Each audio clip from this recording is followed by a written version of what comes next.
Le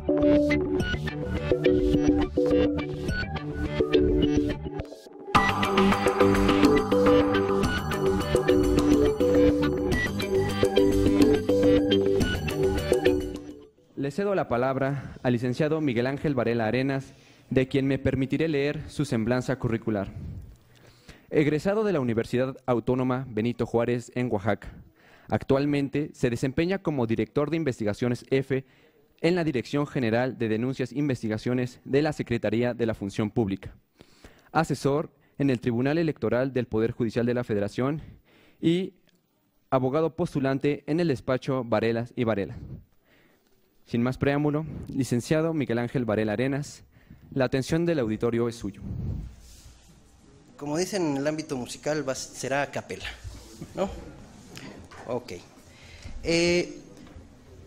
La Dirección General de Denuncias e Investigaciones es un símil en el área de quejas, ustedes lo saben, en los órganos internos de control. Su principal función es la captación de denuncias, investigaciones, su sustanciación, su investigación y su resolución. En comparación con la anterior Ley Federal de Responsabilidades de los Servidores Públicos y la nueva, yo advierto que, es un poco los nervios al principio, ahorita ya con fluidez sale, ustedes disculparán. Por ejemplo, anteriormente teníamos los dos acuerdos más ocurridos, que era el turno y el archivo.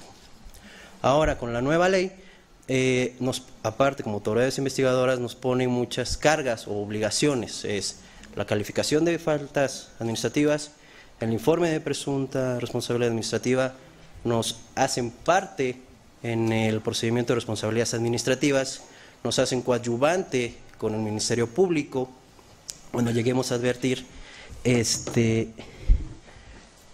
delitos en el ámbito penal.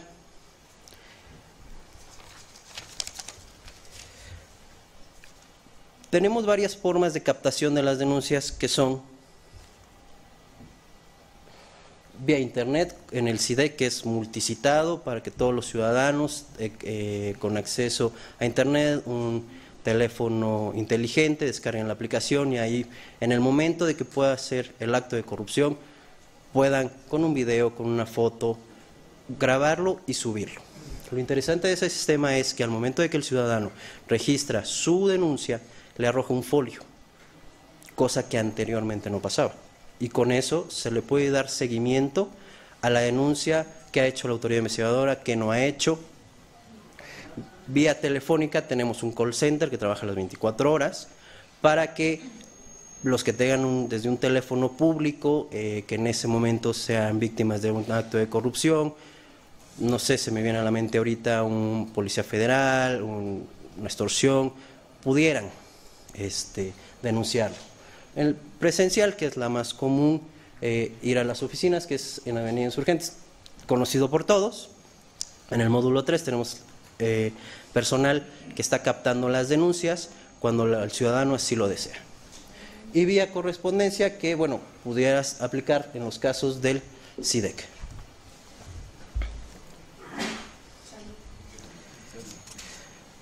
Las denuncias podrán ser anónimas y las autoridades investigadoras mantendrán con carácter de confidencial la identidad de las personas que denuncien las presuntas infracciones. Artículo 91. Aquí nosotros también tenemos la injerencia, como todos los servidores públicos, de la Ley General de Transparencia. Estamos obligados a guardar la secrecía de nuestras investigaciones que estén en curso. Cuando se concluyen, en teoría actualmente todos los documentos que genera la administración pública son públicos, a menos que sea una averiguación previa, un expediente, un procedimiento, que al momento de hacer la solicitud de investigación se reserva. ¿Por qué? Por el procedimiento al que está sujeto. Luego entonces aquí las denuncias que sean anónimas pueden ser por el CIDEC, puede ser presenciales, pero que el ciudadano diga, ¿saben qué? Yo me reservo mi derecho, ok. La autoridad investigadora está obligada a guardar la secrecía, a recibir los datos que proporcione, y todo eso con apego al artículo 91 de la Ley General de Responsabilidades. La denuncia, como anteriormente, Deberá contener los datos o indicios que permitan advertir la presunta responsabilidad administrativa por la comisión de faltas administrativas y podrán ser presentadas de manera electrónica a través de los mecanismos que para tal efecto se establezcan, en este caso, entiéndase, el SIDEC. Las autoridades investigadoras, lo anterior sin menoscabo de la plataforma digital que determine para tal efecto el Sistema Nacional Anticorrupción.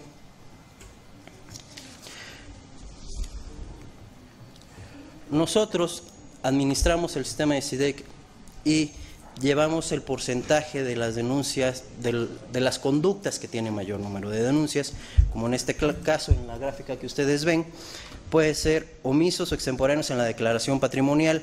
Muchos de los servidores públicos, por diversos motivos, se nos va, se nos pasa, recién iniciamos, es la primera vez que tenemos contacto con el servicio público, se nos pasa el tiempo, nos vamos del servicio público, son diversos motivos. Digo, difícilmente en mayo, que es cuando está la de modificación, que están constantemente recordándonos, es cuando se va. Pero bueno, también entra en ese concepto. Incumplimiento a las leyes reglamentarias y demás normatividades dispositivas, las normas que nos rigen a todos, la ley general, la ley de transparencia y los que le aplican a cada dependencia o entidad. Descuido o falta en la atención al cumplimiento de las obligaciones, abuso de autoridad, maltrato en la presentación de un trámite o servicio, solicitar o recibir dinero o alguna otra dádiva a cambio de la prestación de un servicio o trámite. ¿Cuántos no de aquí utilizamos servicios médicos, de seguridad social, y bueno, pues tenemos que ir a un ISSSTE, en el cual pues que no hay la medicina, que el doctor nos trata mal, no sé, pudiera entenderse por ahí. Uso indebido de recursos públicos, impedir o omitir la ejecución, observancia y atención de requerimientos o ordenamientos judiciales o administrativos, abuso o acoso sexual, conflicto de intereses u otras. Y hay muchas más. Porcentaje de cargos de los servidores públicos denunciados.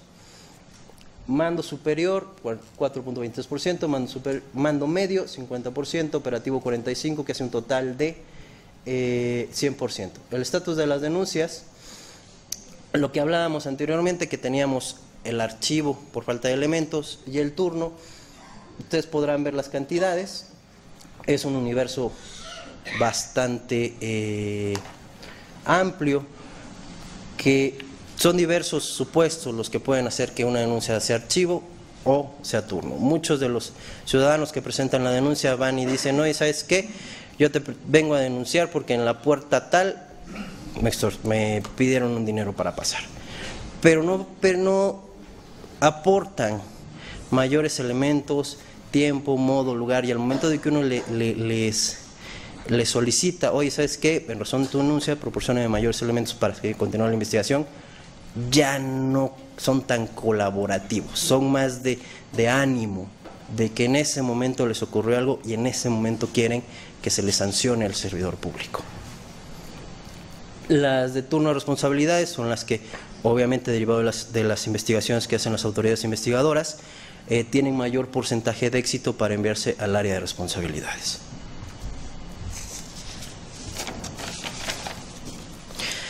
Otra de las grandes diferencias que establece la ley federal, la ley general, a diferencia de la ley federal, es que actualmente ya se habla de faltas administrativas graves, no graves y actos de particulares. Anteriormente era omisión, acción y todo iba encaminado a el servidor público, no se involucraba al particular. Ahora, con las reformas que ha habido en el sistema jurídico, se propone que ya combatir de forma muy completa el fenómeno de la corrupción. Y obviamente estamos conscientes que la corrupción se da en dos vías. Siempre va a haber el que ofrece, el que toma, siempre va a haber el que pide y el que agarra. Pero obviamente anteriormente solamente se estaba encaminado a sancionar al servidor público, pero no se veía la otra cara de la moneda. Con esta ley obviamente ya se trata de sancionar tanto al que pide como al que da. Y en este apartado se está viendo que tenemos diversas faltas consideradas como faltas graves, como el cohecho, el peculado, desvío de recursos públicos, utilización indebida de información, abuso de funciones, actuación bajo conflicto de intereses, contratación indebida, enriquecimiento oculto u ocultamiento de conflicto de intereses, tráfico de influencias, encubrimiento, desacato, obstrucción de la justicia.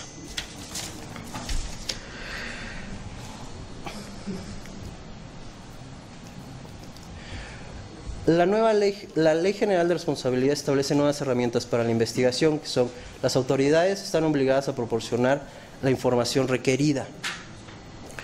¿Cuántas veces como parte de OIC se le requería a la dependencia: oye, ¿sabes qué? Derivado de esta investigación, proporcioname la información? ¿Y cuántas de esas veces no nos hacían caso? Y se tenía que hacer circo, maroma y teatro para que proporcionaran la información. Ahora no, ahora con la nueva ley ya hay artículos en específico en el cual se establece que al momento de hacer el requerimiento ustedes pueden decir: oye, si no me lo proporcionas de 5 a 15 días, el tiempo que ustedes establezcan, hay esta sanción. ¿Para qué? Para que en aras de que a ustedes les proporcionen la información y puedan allegarse de mayores elementos, está esta herramienta. Mayores medidas de apremio, medidas cautelares. No serán oponibles las disposiciones dirigidas a proteger la secrecía de la información en materia fiscal, bursátil, fiduciario o la relacionada con depósitos o cuentas bancarias. Serán sujetos de la ley los particulares vinculados con faltas administrativas graves, lo que hablábamos anteriormente. Pues sí, el empresario decía: bueno, pues qué corruptos, cómo agarran dinero, pero de este lado no, nada. Ahora ya es: bueno, ¿quién? Tú vienes y tú vienes. Ámbitos de competencia. ¿Cómo se resuelven? Hay una calificación, lo que hablábamos anteriormente era el acuerdo de turno, de archivo, ahora no, ahora ya es una calificación que es como no graves o graves. De esa calificación, posteriormente se elabora el informe de presunta responsabilidad administrativa, el cual se turna a la autoridad sustanciadora. Aquí hay sus suspicacias, pero bueno, vamos a quedar aquí para no entrar en mayor debate.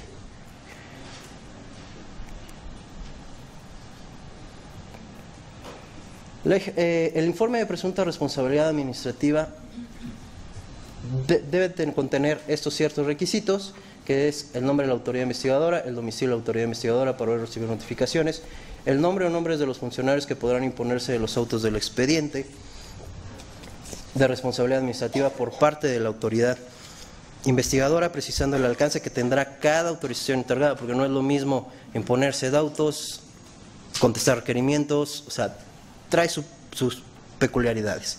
El nombre y domicilio del servidor público a quien se señale como presunto responsable, así como el ente público al que se encuentra adscrito, y el cargo que ahí desempeñe. En caso de que los presuntos responsables sean particulares, se deberá señalar su nombre o razón social, así como su domicilio, donde podrán ser emplazados.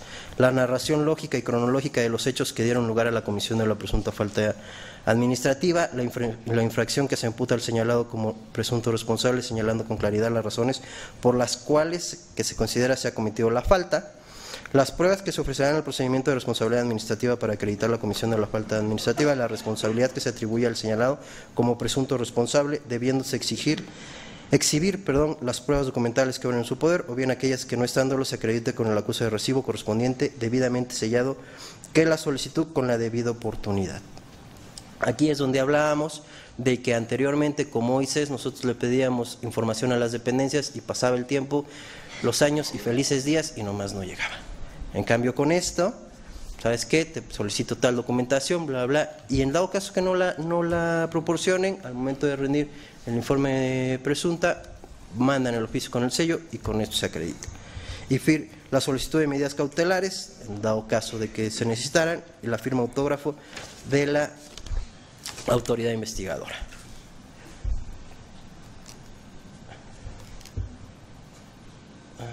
Y creo que por mi parte ha sido todo.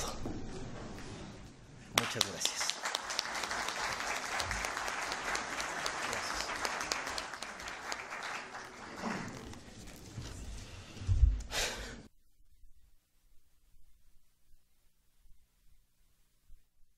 participación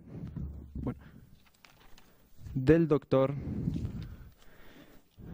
Daniel Márquez Gómez, investigador de tiempo completo en el Instituto de Investigaciones Jurídicas de la Universidad Nacional Autónoma de México, de quien me permitiré leer su semblanza curricular.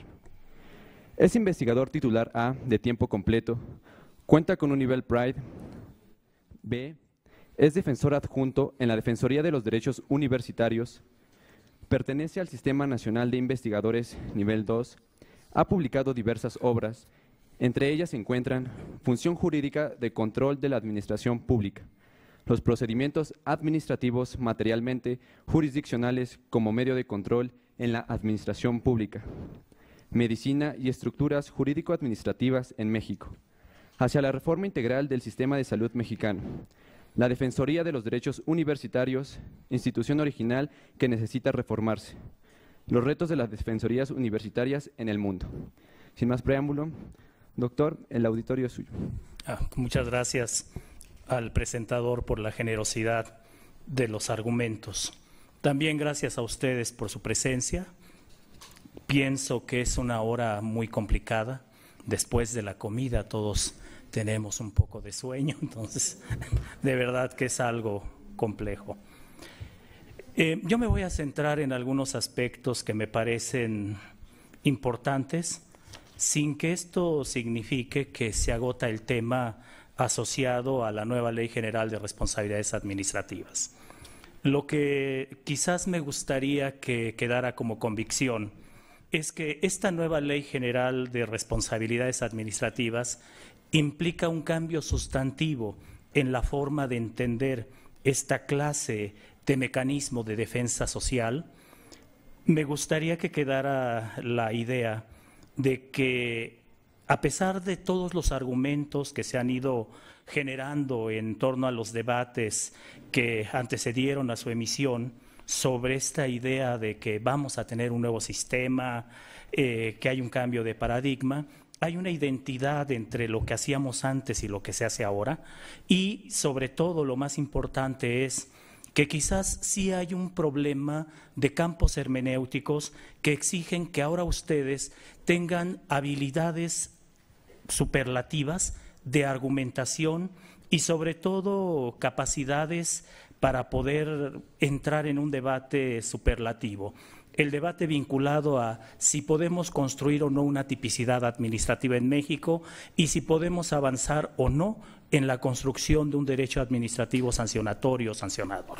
Entonces, yo iniciaría con algo que ustedes conocen, el problema de la corrupción y sus dimensiones, afirmándoles que es un fenómeno complejo y pluridimensional, que es económico, oscuro, ilegal, inmoral, local, pero proyectivo en la medida en que excede lo local, que es un proceso de poder, de mercado, con una dimensión psicológica y social, y que hay una convicción en el corrupto y el corruptor de que la impunidad se garantiza en esta clase de mecanismo. ¿Por qué se vuelve importante el debate? Ustedes dirán, nosotros venimos a argumentar en torno a responsabilidades administrativas y no a temas de corrupción.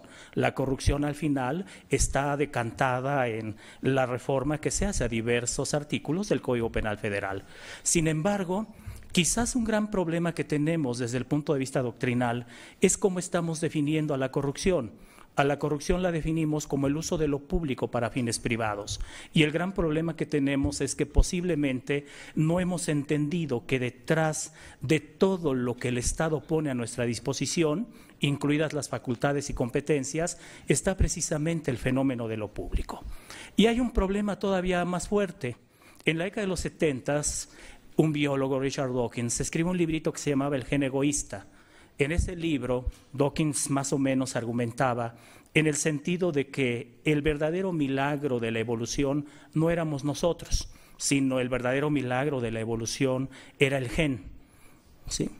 Él argumentaba que el gen nos usaba a nosotros para sobrevivir, para replicarse.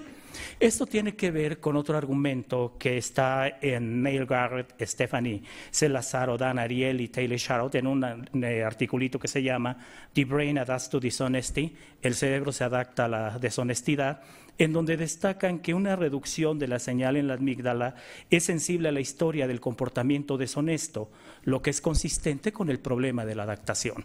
Y esto tiene que ver con otro problema. Hay un autor, Francis Fukuyama, que escribe un librito que se llama El fin del hombre, donde destaca que posiblemente el problema de la corrupción o la deshonestidad en general, pues sea un problema más de las neurociencias que un problema del derecho. Pero bueno, es algo que es muy importante que ustedes empiecen a considerar. Bueno, ¿cuáles son los debates que tenemos? El debate vinculado a la reforma constitucional y legal de 27 de mayo de 2015 y de 18 de julio de 2016. En la primera, pues tenemos una transformación del título cuarto de la Constitución y hay un argumento que llega a nuestra norma constitucional, el argumento llamado corrupción. En el otro contexto tenemos la emisión de las famosas 7 leyes que regulan todo el tema de la corrupción y hay un cambio de enfoque. Se empiezan a generar órganos con todas sus problemáticas, la coordinación del Sistema Nacional Anticorrupción, el Comité Ciudadano, este descentralizado atípico raro que es un organismo de implementación, la Secretaría Ejecutiva, y sobre todo se nos vende la idea de que estamos en un proceso de ciudadanización del sistema tanto de responsabilidades administrativas como de combate a la corrupción.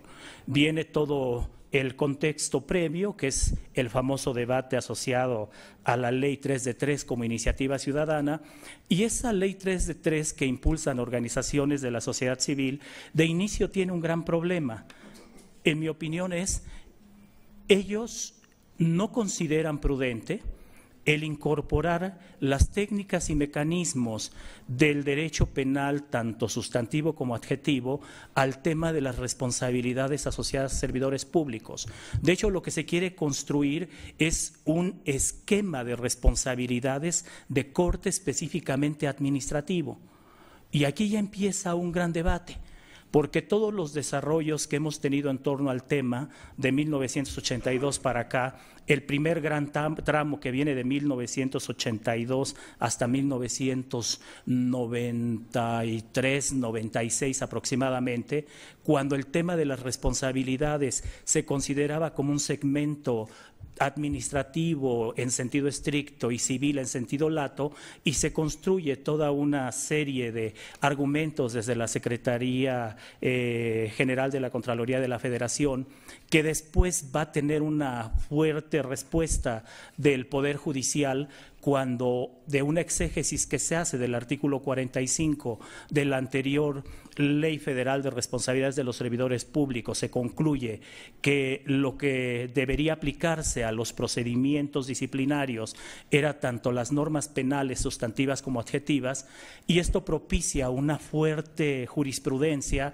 que va marcando en alguna medida un sendero para entender qué se hace en el segmento de responsabilidades de servidores públicos y cómo se garantizan dos segmentos, por una parte la defensa social y por la otra parte el tema superlativo que tiene que ver con las garantías que deben ofrecerse a un justiciable en cualquier procedimiento legal.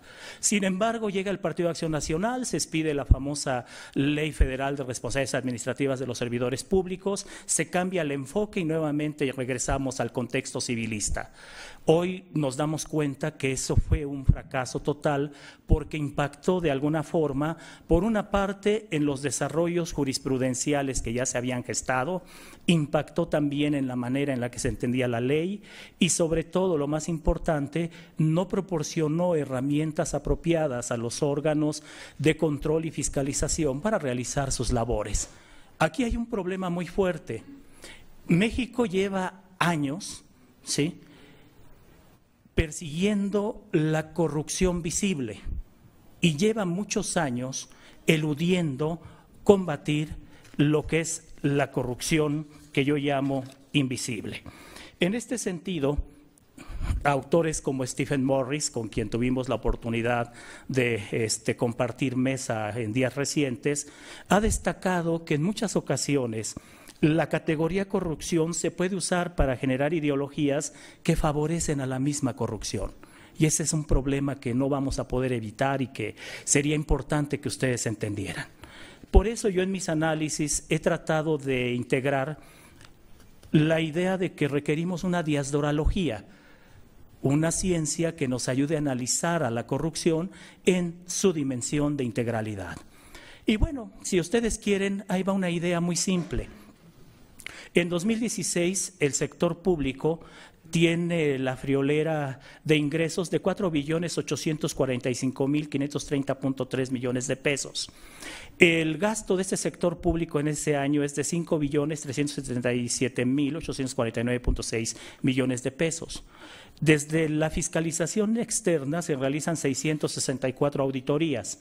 El universo auditado es de 17.259.296.914.60 y solo se audita de ese universo 12.266.114.192.50 pesos, o sea, el 71.1%. Y ahí parece algo positivo y ustedes dicen, qué hermoso. Tenemos un gran proceso de fiscalización susceptible de encontrar todas las tramas de corrupción que podamos nosotros advertir en el ejercicio de la función pública. Sin embargo, hay algo que a mí me llama la atención. Solo se audita el 0,23% del gasto público, o sea, el 99.77% queda sin auditar. Imagínense cuántas tramas de corrupción hay ocultas detrás de ese proceso. Entonces, esta Ley General de Responsabilidades Administrativas es una norma compleja, es una norma, en una opinión personal, mal diseñada, es una norma con una incomprensión de lo que se hizo en el pasado, se tiró por la borda todo lo que hizo en el pasado, pero sobre todo también con la intención de no resolver los problemas de corrupción que tiene el Estado mexicano. Vean ustedes, en estructura tiene 2 libros, 6 títulos, 23 capítulos, 22 secciones, 229 artículos y 5 transitorios, lo que ya da una evidencia desde la dimensión estrictamente formal de su complejidad. Pero a mí me preocupa cuando llego a los principios. Si ustedes van al artículo 109 constitucional, se encuentran con que están los clásicos que todos conocemos: legalidad, honradez, lealtad, imparcialidad y eficiencia. Cuando ustedes van al artículo 7º de la Ley General de Responsabilidades Administrativas, se encuentran con 11: disciplina, legalidad, objetividad, profesionalismo, honradez, lealtad, imparcialidad, integridad, rendición de cuentas, eficacia y eficiencia. Y entonces entramos en un debate. Si aceptamos que en materia administrativa se aplica la tipicidad estricta, sobre todo si atendemos a que la idea es sancionar a un servidor público, entonces solo tenemos 2 posibilidades.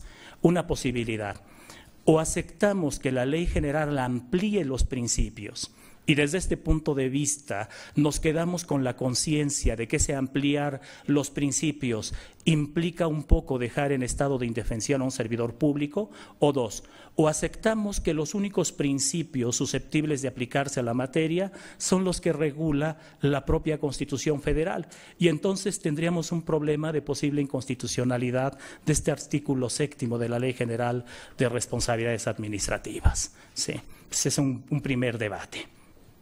Ahora bien, otro debate está vinculado al contenido de los artículos 37 y 41, donde se establece el procedimiento para los casos en los que la declaración de situación patrimonial del declarante refleja un incremento de su patrimonio que no sea explicable o justificable, ¿sí?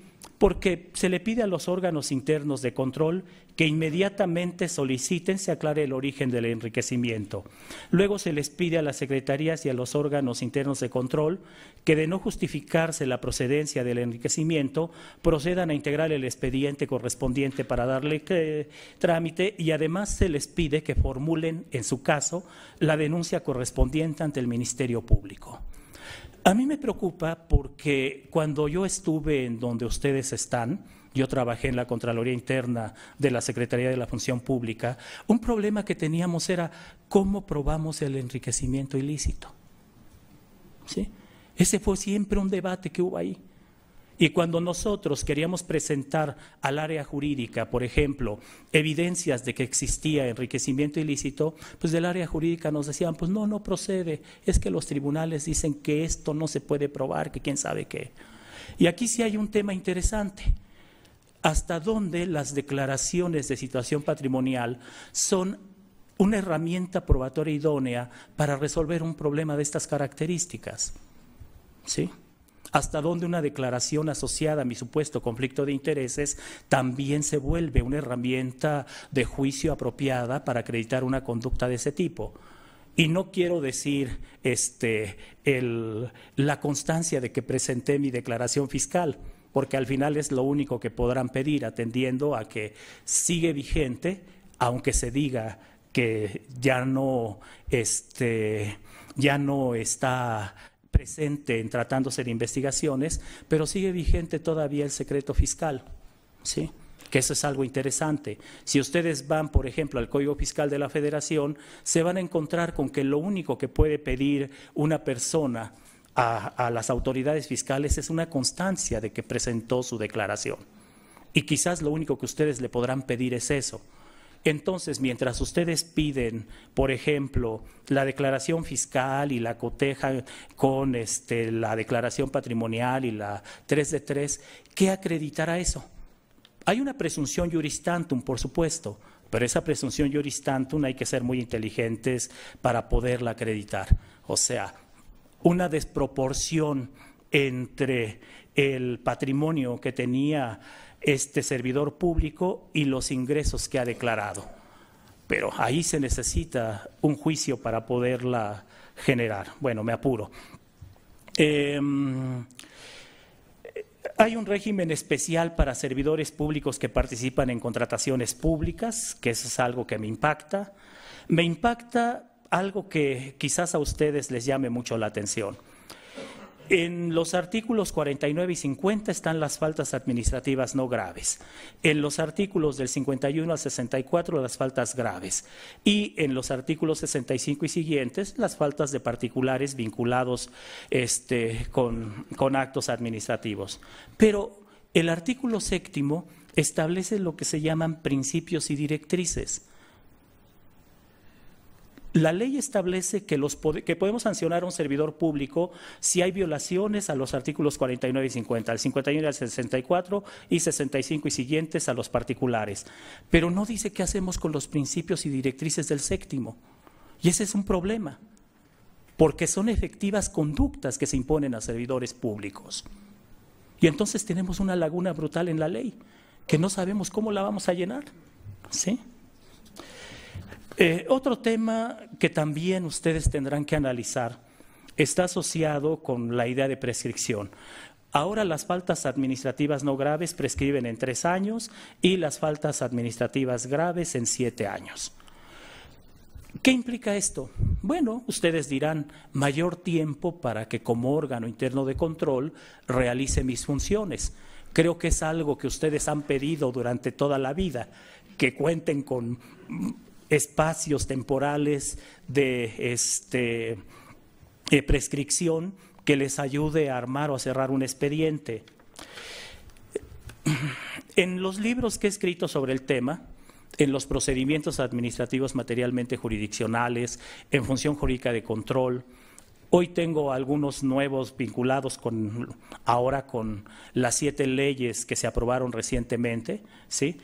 Un problema que yo he visto es el de la investigación. Yo cuando analizo desde el derecho procesal el tema de la investigación, llego a la conclusión que una investigación radica precisamente en eso, en fijar datos. Y hoy hay un tema interesante, dado que la Ley General de Responsabilidades Administrativas arroja la carga de la prueba a la autoridad, y además establece como principio básico para el servidor público la presunción de inocencia, ahí surge un problema muy fuerte. ¿Por qué? Porque por una parte la autoridad investigadora tendrá la responsabilidad de controlar los tiempos de indagación y, por supuesto, tendrá la responsabilidad de allegarse de medios de convicción que prueben más allá de toda duda razonable que efectivamente estamos en presencia de una falta no grave, de una falta grave.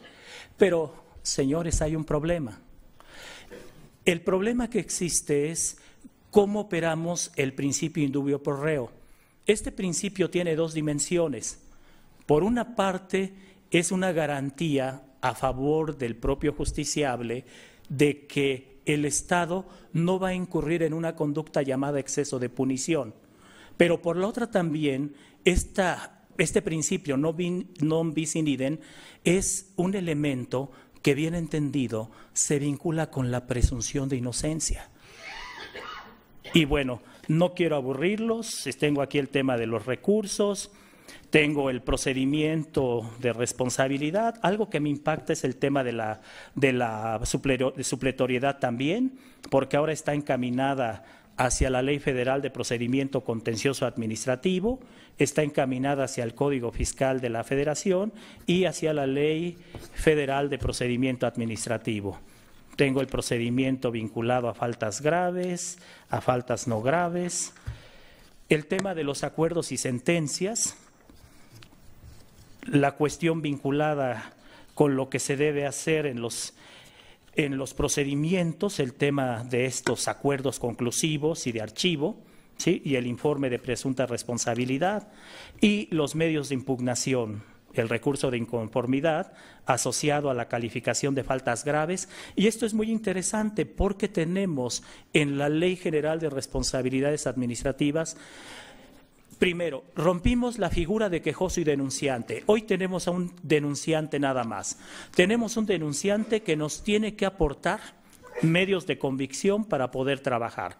Pero tenemos un denunciante además al que le damos la posibilidad en el artículo 102 de la ley, ¿sí?, de interponer un medio de impugnación, el recurso de inconformidad, en contra de la abstención o de la calificación de una falta administrativa no grave, con lo cual hay un problema de congruencia estructural en la ley.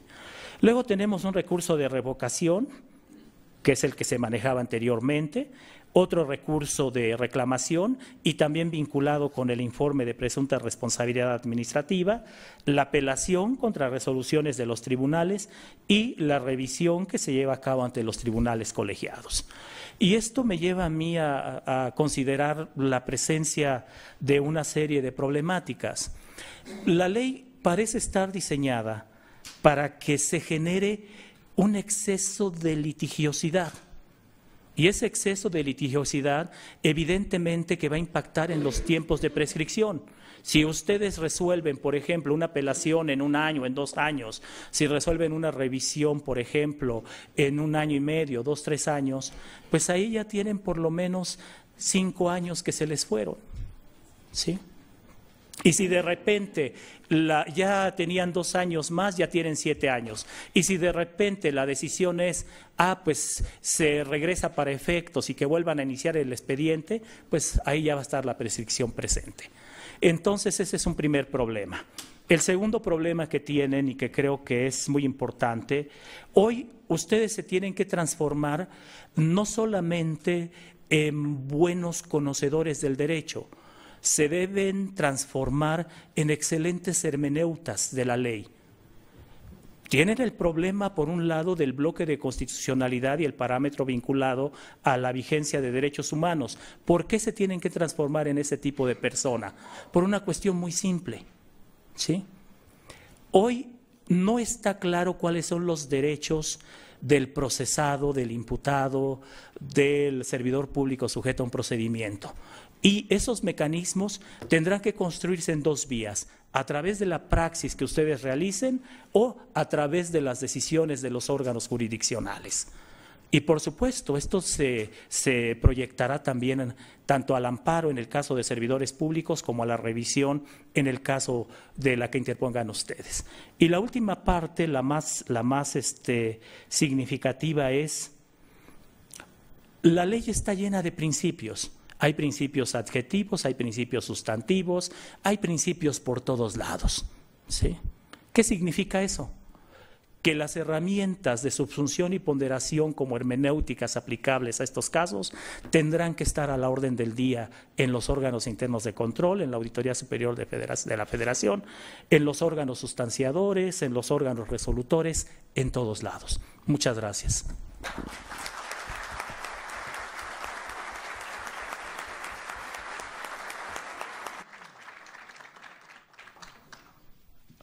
Ahora escucharemos al doctor Gustavo Arturo Esquivel Vázquez, de quien me permitiré leer su semblanza curricular.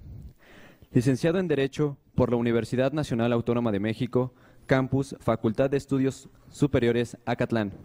Sus estudios de posgrado los efectuó en la División de Estudios de Posgrado de la Facultad de Derecho de la Universidad Nacional Autónoma de México. Especialista en Derecho Constitucional y Administrativo, maestro y doctor en Derecho con mención honorífica en ambos casos por el sínodo que lo examinó.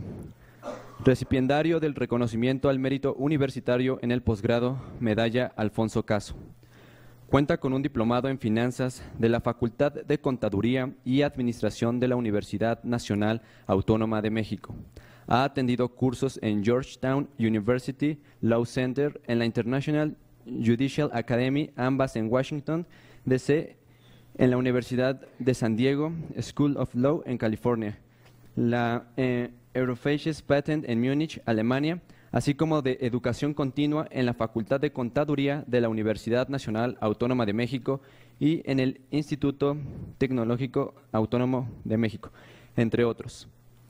Participó en el proyecto que instrumentó el juicio en línea ante el entonces Tribunal Federal de Justicia Fiscal y Administrativa, y actualmente se encuentra adscrito a la Sala Especializada en materia del juicio de resolución exclusiva de fondo, auxiliar metropolitana y auxiliar en materia de pensiones civiles del Tribunal Federal de Justicia Administrativa. Doctor Gustavo, la atención del auditorio es suyo. Gracias, buenas tardes. En primer lugar, quisiera señalar mi reconocimiento y agradecimiento a los coordinadores de este seminario, el doctor Jaime Cárdenas Gracia y el doctor Daniel Márquez Gómez, por hacerme la posibilidad de estar con ustedes en esta tarde. El tema es bastante interesante, mis antecesores lo han presentado muy notablemente. Yo quisiera abordar otro enfoque y concluiría platicándoles un caso práctico que ya fue resuelto tanto por el Tribunal Federal de Justicia Administrativa y por el Poder Judicial de la Federación a través de un tribunal colegiado de circuito. Mesa 4. Líneas y estrategias de investigación para el acreditamiento de faltas administrativas graves y no graves. Ya seguramente he escuchado a ustedes durante el curso de la mañana y en las exposiciones de antecesores la manera en que se va a desarrollar esta investigación y calificación. Vamos a iniciar la investigación según la ley en el artículo 90, observando los principios, que esto es lo que deberíamos de poner mucha atención, porque precisamente esto va a ser el referente a la calidad de sus líneas y estrategias de investigación en sus órganos internos de control, donde se encuentren. Legalidad, obviamente tiene que apegarse a la ley. Imparcialidad, es evidente. La objetividad, palabra que quizás para muchos significa cosas distintas. ¿Qué resulta ser objetivo al momento en que se está empezando una investigación? ¿Qué objetividad puede tener en un ámbito cultural, en un ámbito en donde se tiene que hacer lo políticamente correcto? ¿Qué objetividad se puede tener en cuestiones de perspectivas, todas las que ustedes están pensando, etcétera? Entonces, quizás lo objetivo es que se aplique la ley correctamente, independientemente de todo este ámbito cultural que nos pueda rodear. De congruencia, se explica por sí mismo. Verdad material, que las cuestiones estén probadas, que las cosas hayan sucedido en realidad. Y por supuesto, el respeto a los derechos humanos. En su segundo párrafo nos exige que se incorporen a las investigaciones las técnicas, tecnologías y métodos de investigación que observen las mejores prácticas internacionales. Obviamente habrá cuestiones que se puedan contar y medir. Ustedes serán expertos en técnicas contables, en donde, como hace un momento platicaba con una de las personas que se encuentra aquí, 2 más 2 tiene que ser 4, hasta por lógica.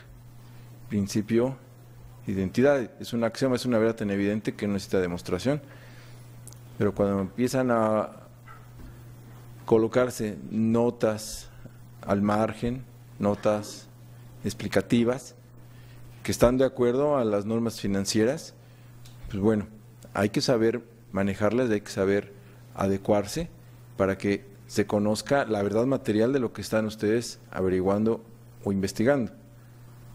Pero también habrá cuestiones de objetividad o subjetividad en cuanto se atribuye a que la conducta o la omisión de una persona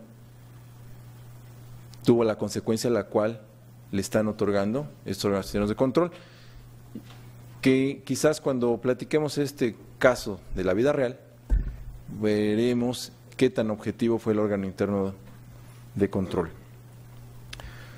Muy bien. También se exige que las autoridades investigadoras, de conformidad con las leyes de la materia, cooperen con las autoridades internacionales a fin de fortalecer los procedimientos de investigación, compartir las mejores prácticas internacionales y combatir de manera efectiva la corrupción. Hoy en día, en esta aldea globalizada, escuchamos mucho de esto en relación a todos los países. Ninguno podrá decir que su sociedad es 100% pulcra.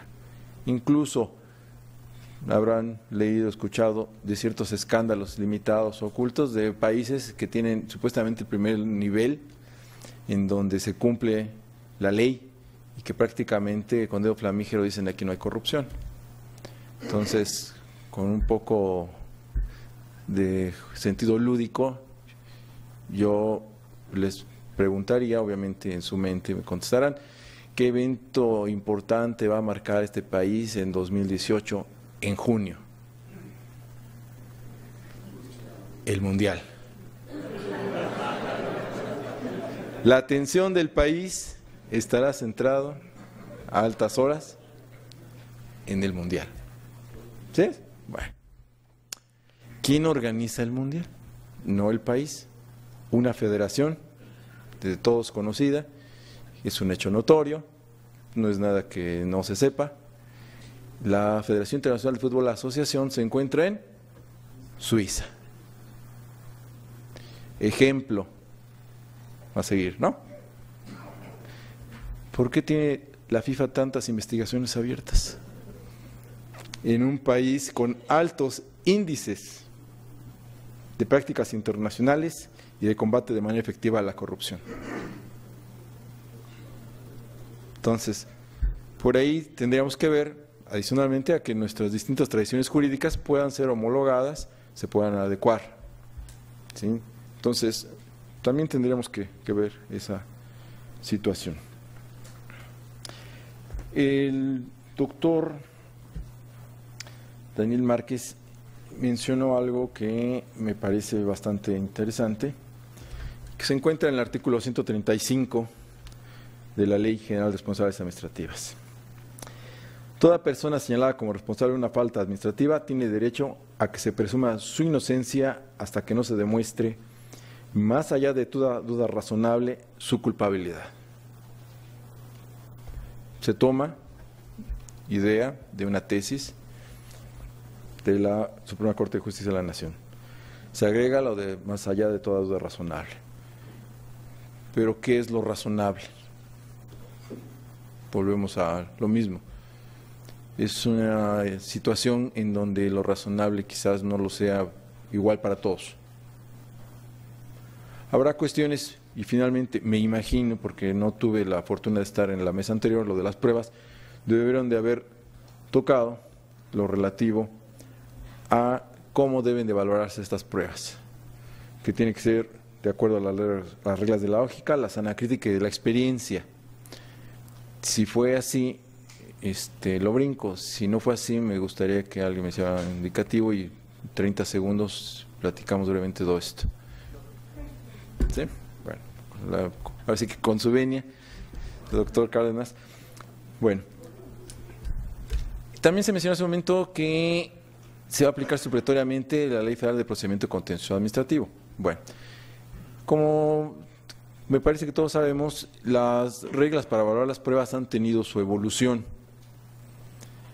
Antes de la Revolución Francesa, pues prácticamente la valoración de las pruebas quedaba ni siquiera al prudente arbitrio, sino a la razón o a la voluntad del juzgador. Cuando deviene el avance de las democracias modernas y de que se tiene que fundar y motivar toda actuación de autoridad, se señala entonces que, bueno, para que el juzgador valore las pruebas, pues vamos a ponerle reglas. No va a quedar a su libre albedrío. Vamos a poner una calificación legal. Entonces, se le otorga de una vez un valor a estas pruebas y por ello la documental pública pues tendrá valor pleno. Entonces, no puede restársele ese valor.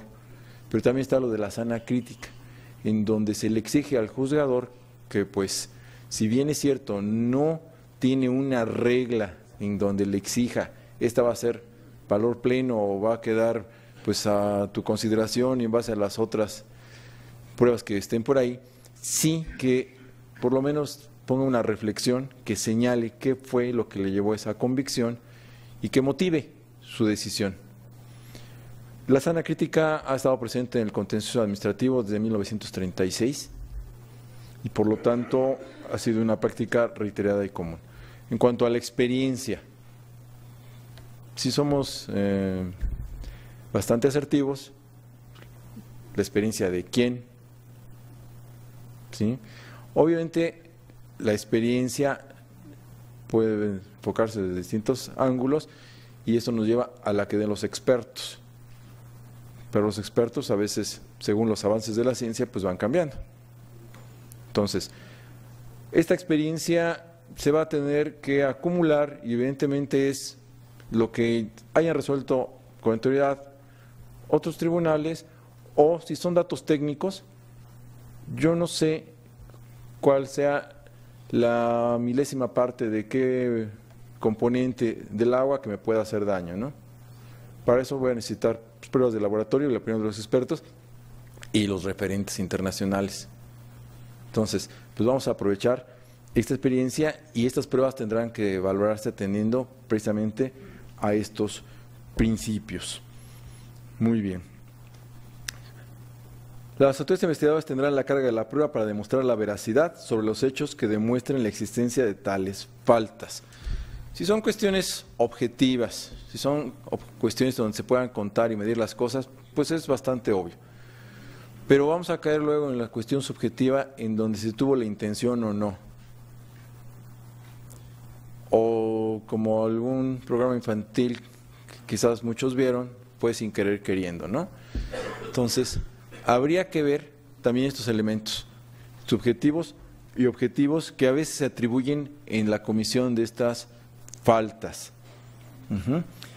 Y concluye este artículo 135, quienes sean señalados como presuntos responsables de una falta administrativa no estarán obligados a confesar su responsabilidad ni a declarar en su contra, por lo que su silencio no deberá ser considerado como prueba o indicio de su responsabilidad en la comisión de los hechos que se le imputan.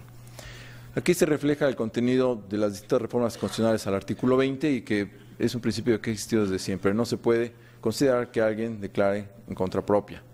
Entonces, ya saben eso de que guarde silencio, etcétera, pero puede ser utilizado en su contra, pues ahora tenemos esta regla diferente. Un cambio de paradigma que se contempla en esta Ley General de Responsabilidades Administrativas es que la sanción ahora no solamente la va a aplicar un órgano administrativo, sino también un órgano jurisdiccional. Durante todo el siglo XX, tanto Adolphe Merkel como distintos autores franceses señalaban que la diferencia entre una sanción administrativa y una sanción judicial era precisamente el órgano que la imponía. Ahora, este paradigma que se ha roto, pues estará buscando doctrinario que lo resuelva en cuanto a que, porque una sanción administrativa la impone un órgano público autónomo con calidad jurisdiccional. Pero bueno, ese no sería el punto. Muy bien. En base a este pequeño coloquio, también cabe mencionar que las pruebas, como escucharon seguramente en su sesión matutina, tienen una regulación muy amplia, bastante amplia, quizás más completa de la que se encuentre en las leyes que tendrán que aplicar supletoriamente, como es la Ley Federal de Procedimiento de Contencioso Administrativa, que a su vez remite a la del derecho común, que podríamos entender como el Código Federal de Procedimientos Civiles. Da bastantes detalles, incluso, ya se mencionó un momento, la autoridad durante la fase de investigación no va a tener los límites para ciertos secretos. Entonces, obviamente, es información privilegiada, reservada, confidencial, como le quieran colocar o llamar, que tendrá que ser manejada con mucho cuidado, pero que podrá sustentar la investigación. Muy bien. Entonces, para no reiterar lo relativo a las pruebas, vamos a platicarles este asunto, este problema de la vida real.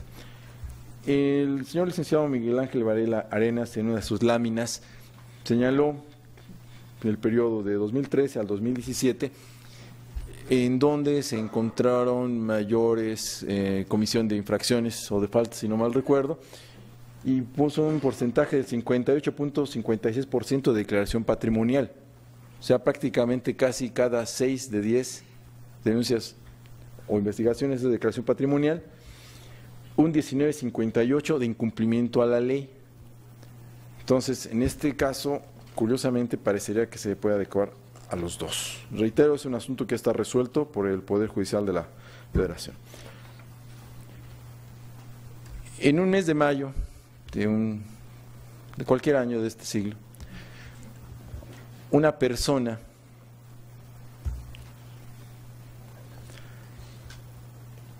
va a hacer lo siguiente.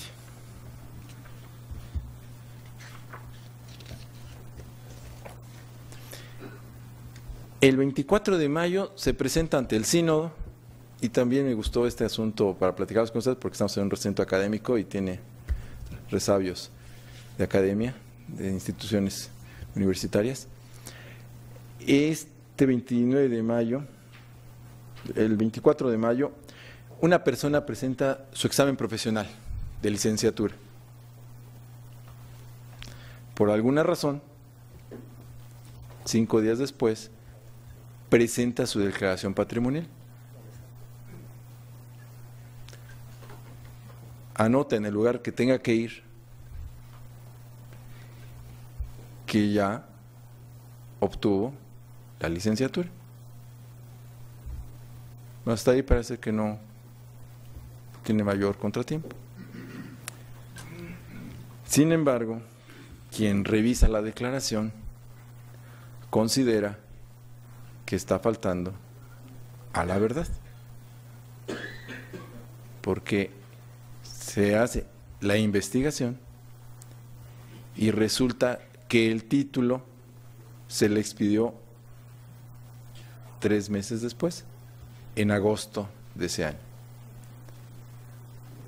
Entonces, responsabilidad en la presentación de la declaración, faltaste a la verdad, suspendido 3 meses. Bueno, ¿qué hace alguien frente a esa situación? Pues lo que todos hacen: defenderse.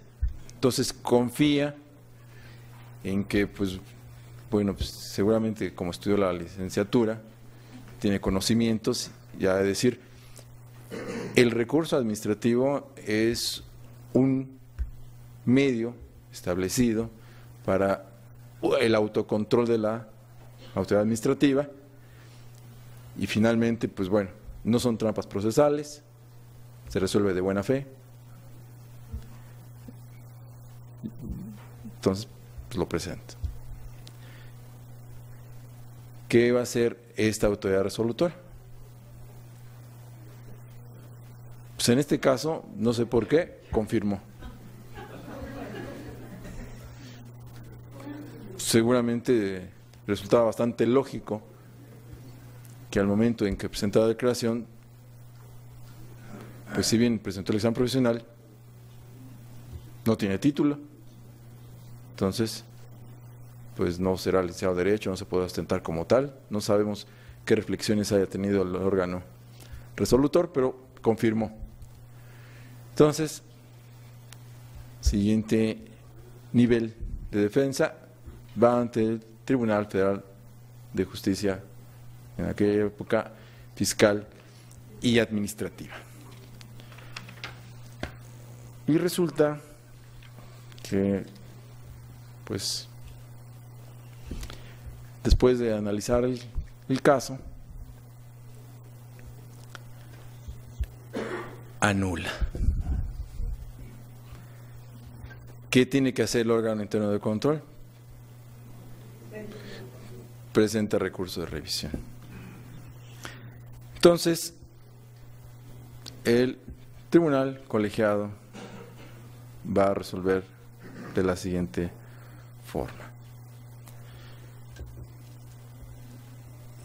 Quizás es algo breve, pueden intentar leer no todo, pero es bastante ágil. Se señala: la sala dicta la sentencia de nulidad por las siguientes razones. Primero, asiste razón a la actora respecto al argumento concerniente a que no proporciona información falsa, toda vez que el 29 de mayo, fecha en que presentó su declaración, ya contaba con la constancia que acreditaba que aprobó el examen profesional, por lo que no incurrió en la conducta infractora. Se afirma lo anterior, pues se demuestra con la copia certificada de la constancia de examen profesional aprobatorio que con fecha tal cumplió con los requisitos académicos para que la Universidad Nacional Autónoma de México le expida el título profesional de conformidad con lo dispuesto en los artículos 19 y 20 del Reglamento General de Examen de la institución educativa. Dichos artículos señalan que para la expedición del título profesional se debe cumplir con una opción de titulación, por lo que una vez aprobada se expide el título correspondiente. Es decir, la obtención del documento profesional se da una vez que el estudiante cumplió con los requisitos académicos para ello, pues sin ese presupuesto no se daría lugar a la expedición de un título que debe entenderse como el trámite que a instancia de parte interesada debe realizarse para obtener el documento respectivo. Por lo tanto, a partir del 24 de mayo, el actor adquirió la calidad de profesional para ostentarse con el título D, pues cumplió con los requisitos académicos. No es obstáculo a la circunstancia de que el documento mencionado hubiese sido expedido por la institución hasta agosto, toda vez que el demandante había cumplido con los presupuestos para obtener este. En consecuencia, si a la fecha de presentación de la declaración de situación patrimonial no contaba con el documento expedido por la institución, no menos cierto es que quedó demostrado que con anterioridad ya había cumplido con los requisitos académicos. Por lo tanto, no es dable considerar que infringió el séptimo párrafo del artículo 37 de la Ley Federal de Responsabilidades Administrativas de los Servidores Públicos, ya que la información proporcionada en la declaración multicitada corresponde a la realidad. Por lo tanto, se declara infundado el agravio planteado en la revisión fiscal. Entonces, como pueden advertir, si me parece todos los que han presentado un examen profesional saben que se les entrega esa constancia. Entonces, una cuestión es haber obtenido el título y otra cuestión muy diferente sería lo relativo a lo que dice la Ley General de Profesiones en su artículo 26, al ejercicio de la misma. Entonces aquí la objetividad o el punto fino quizás debe advertirse, a partir del comento se puede alguien ostentar con una licenciatura. Entonces, si tenemos dudas, tendríamos que averiguar primero a qué se debe la duda. ¿Desconozco el tema o tengo información contradictoria? Y en base a eso, enderezar la investigación. Buscar precisamente la objetividad. Si ya son cuestiones de contar y medir, pues bueno, me parece que eso resultaría más sencillo. Pero ya en todas estas situaciones en donde puede entrar un elemento, si no subjetivo, sí de apreciación de criterio, buscar esa objetividad. Por mi parte es todo, les agradezco mucha atención, que pasen buenas noches.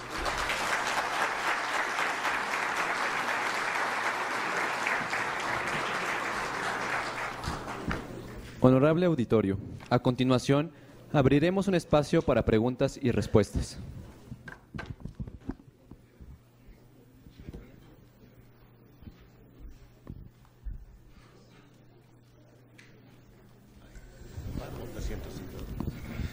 Bien, muy buenas tardes, noches ya. Ya el maestro, el doctor Gustavo decía buenas noches, pues bien, desde la mañana me ha tocado escuchar cada una de las disertaciones y como alguien decía, esto trae como consecuencia muchas más interrogantes. El hecho de escuchar al magistrado y a los compañeros que antecedieron, aquí tengo algunas interrogantes, yo también algunas preguntas, pero antes quisiera hacer una reflexión muy rápida. Quise preguntarle a los de la mesa anterior, oye, dime claramente si vamos a continuar con este tema o no. Todo como que sigue prevaleciendo en el punto de la incertidumbre.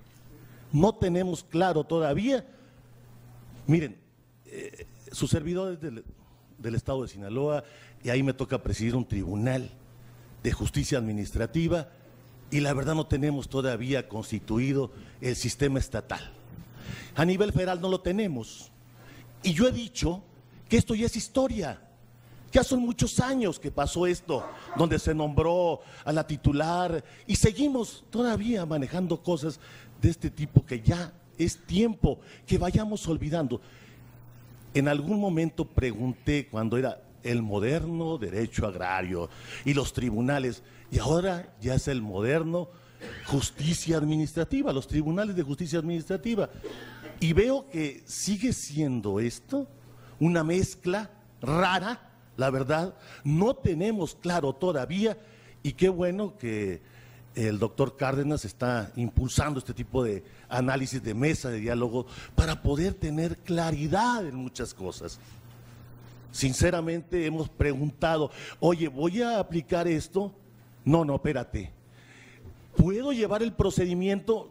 El señor de la Contraloría ya traía todos los expedientes. Dije, no, espérate. Llévatelos. Imagínate que se llevaran todos al tribunal y luego ahora resulta, no, sí, te voy a mandar unos y estos no.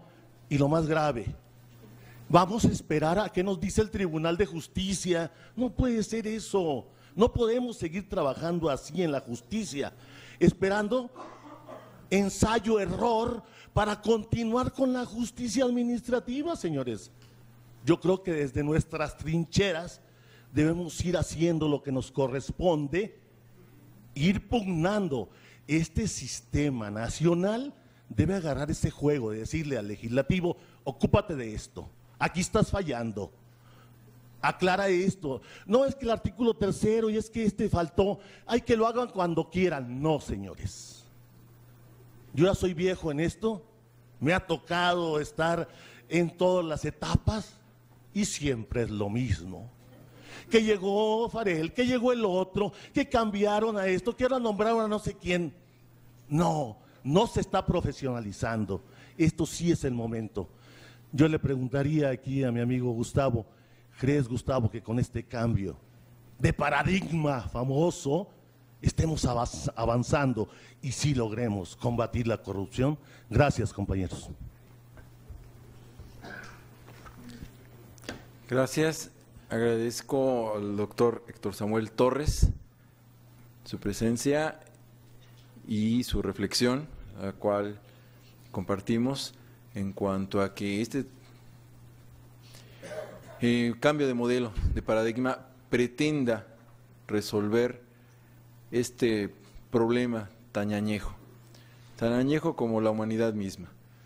Obviamente, el cambio de paradigma, ¿qué podría traer como consecuencia? Que los tribunales, quizás, como no tienen que cumplir metas, no tienen que cumplir programas, tengan una visión diferente a la de los órganos resolutores. Porque finalmente, como forman parte de una administración pública, tienen que cumplir metas y programas. Entonces, sirve de coyuntura para volver a lo que señalé hace un momento. Uno de los elementos que se les exige ahorita en sus investigaciones es la objetividad. Por el bien de nuestra nación, de nuestra patria, esperemos, doctor Torres, amigo Torres, que sea, como usted lo menciona, y que sea útil para las generaciones posteriores, porque el país necesita avanzar, no necesita detenerse, y no solamente es un cambio de paradigma jurídico, sino también se necesita ese cambio cultural al que usted alude. Muchas gracias. Buenas noches. Yo le quiero hacer una pregunta al doctor Márquez, felicitarlo por su exposición, muy didáctica. La pregunta, doctor Márquez, es la siguiente. En derecho penal existe la figura del enriquecimiento ilícito y el tipo administrativo se llama enriquecimiento oculto. Pero observo una contradicción que me gustaría, por favor, que usted me diera su opinión para ver si coincidimos o contradecimos. Porque el Código Penal le da tratamiento de delito menor al enriquecimiento ilícito, mientras que el tipo administrativo lo trata como falta grave. Entonces yo veo un tratamiento muy tibio ahí de la legislación penal. Y una segunda cuestión que encontré en la ley al estudiarla es el hecho de que el último párrafo del artículo 108 constitucional impone la obligación a los servidores públicos de solo hacer dos declaraciones, las de situación patrimonial y la fiscal. Pero ahora sale la ley de responsabilidades que son tres, porque hay que incluir la fiscal. Ahora, en ese mismo tenor, dice la ley de responsabilidades, ¿no?, que es una falta administrativa leve no presentar las declaraciones de situación patrimonial y la declaración de intereses. Pero ¿qué pasó con la fiscal? Está omitida. Entonces pregunto, ¿se podrá sancionar a alguien que omita la declaración fiscal cuando la ley de responsabilidades ni siquiera prevé qué se va a hacer en ese caso? Esas son mis dos preguntas, señor doctor. Salen los toritos, dicen ahora, ¿verdad? Bueno, sí. Un problema que tiene la Ley General de Responsabilidades Administrativas en relación con la reforma penal al Código Penal Federal en materia de combate a la corrupción está relacionado precisamente con el gran parecido de familia que hay entre los tipos penales, y permítanme que sea un poco escéptico. Las construcciones administrativas, no me atrevería a llamarlas todavía tipos administrativos, porque creo que nos falta algo en un inicio.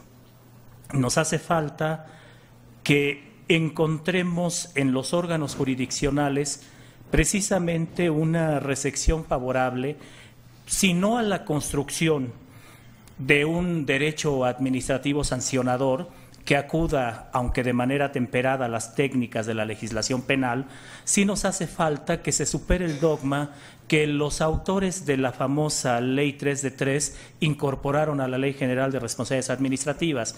De un análisis que hicieron, en mi opinión, un poco cuestionable de la doctrina de Alejandro Nieto, llegaron a la conclusión de que las técnicas del derecho penal no se podrían aplicar a las técnicas del derecho administrativo sancionatorio, disciplinario o las responsabilidades administrativas, como deseen llamarles. Entonces, el primer dogma que tendríamos que superar es si es factible hablar de tipos en el derecho administrativo. Hay doctrina que considera que es factible hacerlo.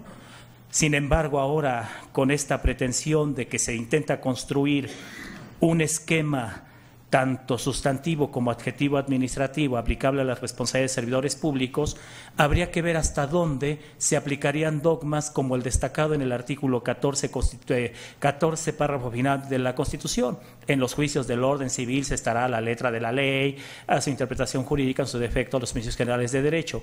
¿Qué quiero decir con esto? Lo que quiero decir con esto es que si la materia administrativa, sobre todo la administrativa disciplinaria o de responsabilidades de servidores públicos, se considera en sentido lato materia civil, pues entonces no habrá identidad entre lo que es la idea de tipos administrativos y lo que contiene la ley general. Y si la idea es que si hay una construcción típica en el orden administrativo, pues entonces podríamos transitar hacia la aplicación de las técnicas del derecho penal, tanto sustantivo como adjetivo, a la materia de responsabilidades administrativas. Entonces, es ese tipo de contradicciones lo que problematiza la ley. Al final, sí, yo no puedo entender, y este es el problema de la gradualidad, a mí siempre me ha preocupado. Uno de los temas que tenemos en el país es la cuestión de la impunidad. Y a veces se dice que para enfrentar la impunidad tendremos que construir un esquema totalmente intolerante con cualquier violación a la ley. Lo malo es que eso puede generar en autoritarismo, en otro tipo de problemas.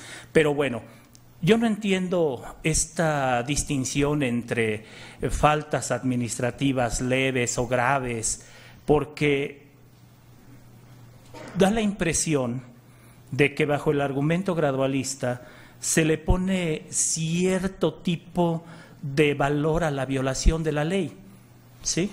Yo no sé hasta dónde, y lo voy a decir con mucho respeto, quien viola una luz roja en un semáforo se puede transformar el día de mañana en una persona que asesine a otra.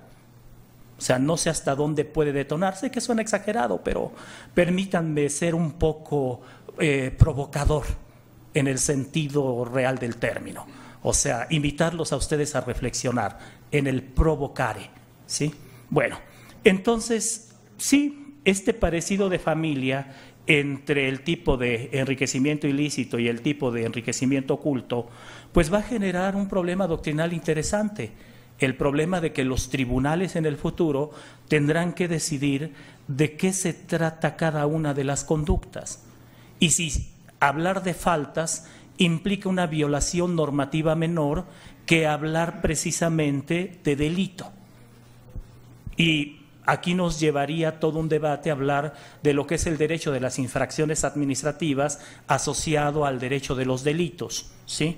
O al derecho penal, que son los debates que doctrinalmente se pueden considerar. Pero sí hay algo que es muy importante. En ambos, el estándar de prueba tendrá que ser de tal calidad que efectivamente acredite la desproporción entre los ingresos de quien supuestamente se enriquece, ¿sí?, con los bienes sobre los cuales se ostenta como poseedor. Y eso será un problema muy interesante al momento, y es una oportunidad para los que se ocupan de la auditoría forense y de todo ese tipo de temas, ¿sí?, que también es.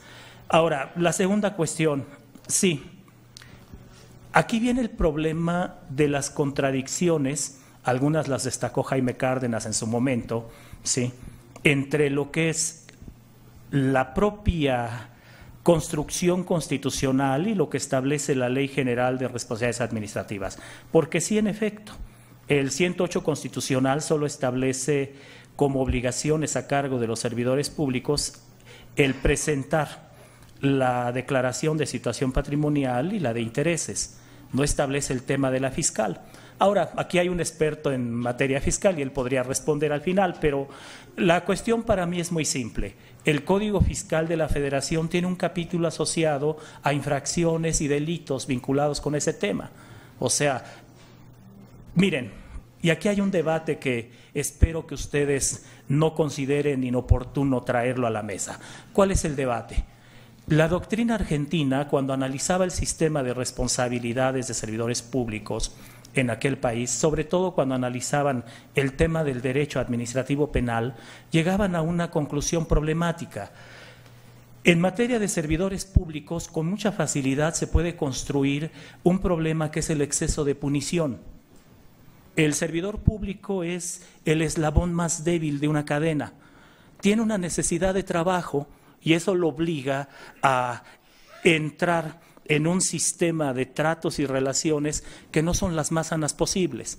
Además, tiene una subordinación de orden jerárquico político que al final son muy problemáticas. A mí me llamó la atención, por ejemplo, que el grueso de las sanciones, que el grueso de las denuncias y sanciones que tienen se orienten hacia servidores públicos de mandos medios y que no lleguen a servidores públicos superiores. ¿Por qué me llamó la atención? Porque tradicionalmente es donde se quedan los problemas. Entonces, un servidor público se somete a un régimen jurídico de carácter exorbitante. No solamente, no sé qué ideología suman ustedes, si la ideología de la pirámide jurídica con la Constitución en la cúspide y los actos jurídicos en la base, o la ideología de que ahora tenemos un sistema jurídico circular gracias a la transversalidad de los derechos humanos. ¿Por qué se vuelve importante? Porque el servidor público está en todo eso. Al servidor público se le imponen constituciones, leyes federales, leyes generales, decretos, reglamentos, constituciones locales, manuales, políticas, programas, etcétera, etcétera. Y termina siendo, sobre todo el servidor público que trabaja, el eslabón más débil de una cadena. Entonces, el problema que tenemos con este servidor público es, o aceptamos que la Constitución es un límite a cualquier actuar de la autoridad, y desde este punto de vista tomamos como básico el criterio del compañero muy acertado de que aquí hay un problema de constitucionalidad en la ley general. Por cierto, en el libro que yo escribí sobre el tema también destaco esa problemática.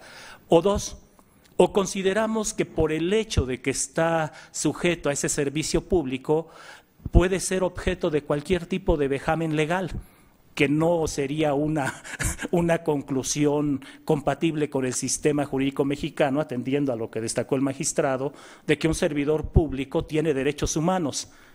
Qué horror, ¿verdad? Tuvimos que esperarnos hasta 2011 para entender que los servidores públicos también tienen derechos humanos. Y ese es el problema. Y hablando de experiencias, por ejemplo, a mí me ha tocado ver cómo en las herramientas privilegiadas de la función pública, la auditoría y la visita de verificación, pues son problemáticas en muchos aspectos, y en el principal es el siguiente. Me ha tocado ver cómo se imputa, trabajé también para la Contaduría Mayor de Hacienda, cómo se imputa responsabilidad administrativa a un servidor público, ¿sí?, junto con responsabilidad patrimonial, por una obra que sí se realizó, que el auditor revisa 1 o 2 años después, encuentra problemas, se gastó el dinero, pero el servidor público dice, como aquí se violaron estas normas, al violarse estas normas te imputo responsabilidad patrimonial también. Y entonces ahí entra un buen debate, porque el buen debate que tenemos es, el dinero se gastó en eso, ¿no fue lo correcto? Bueno, todos sabemos las problemáticas que hay en el sistema mexicano, cómo se orientan a las áreas de compras con los famosos 10%, con los famosos 20%, ahora tú vas ¿cómo se llama?, ahora tú vas a adjudicarle a y dale la información aquí por debajo del agua, cosas de ese tipo, todos las conocemos. Entonces parece absurdo que se gaste el dinero y terminamos nosotros imputando responsabilidad patrimonial porque así se determinó en una auditoría. Y esto impacta brutalmente en lo que decía el magistrado, el problema de la objetividad, ¿sí? Entonces, yo coincido con usted, compañero. Aquí hay un problema en donde, para mí, jurídicamente, solo se le podría exigir al servidor público la declaración de situación patrimonial y la de intereses. Es más, cuando yo hago el análisis en el libro que les comento de esta famosa declaración fiscal, yo les cito el texto concreto del artículo específico del Código Fiscal de la Federación que dice que la autoridad fiscal lo único que da es comprobantes de que se presentó la declaración fiscal. No da más. Y se acabó. Entonces, a lo mejor les podrán pedir que presenten el comprobante de que la presentaron, pero la pregunta sería, ¿y cuál sería el inconveniente si se presentara una copia sellada? Bajo el entendido de que ahí hay un problema de datos personales y en términos de Ley General de Transparencia hay un problema de confidencialidad. En fin, pues muchas gracias.